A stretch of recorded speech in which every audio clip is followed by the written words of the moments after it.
Siapa dekat sini dulu pernah baca majalah Kuntum ni? Zaman sekolah dulu kan, kalau ada maskot dia tu datang dekat sekolah memang best gila lah. Majalah dia memang best untuk budak-budak zaman sekolah dulu sebab dia ada macam-macam aktiviti. Dia ada teka silang kata, ada komik, cerita motivasi and fakta pelik-pelik yang buatkan budak tak sabar nak tunggu cikgu edarkan buku majalah tu setiap bulan. So kalau dulu cikgu masuk sekolah kan bawa bundle buku majalah Kuntum tu, semua dah excited dah, macam tak sabarnya nak dapat buku majalah tu. So kadang-kadang cikgu pun ada juga buat aktiviti dekat dalam majalah tu sama-sama, macam buat soalan-soalan karangan dia ke.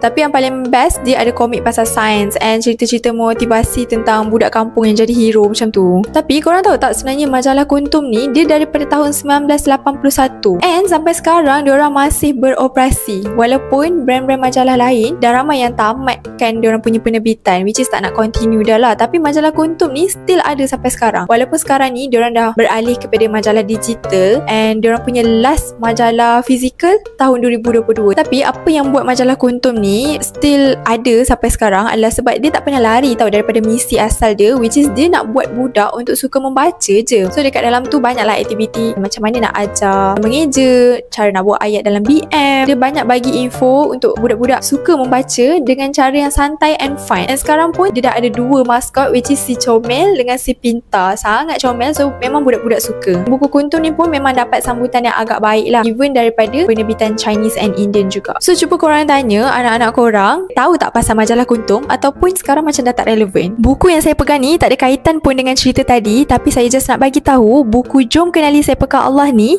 boleh bantu ibu bapa untuk jawab soalan-soalan anak tentang Allah dengan cara yang paling mudah dan bahasa yang senang untuk anak faham.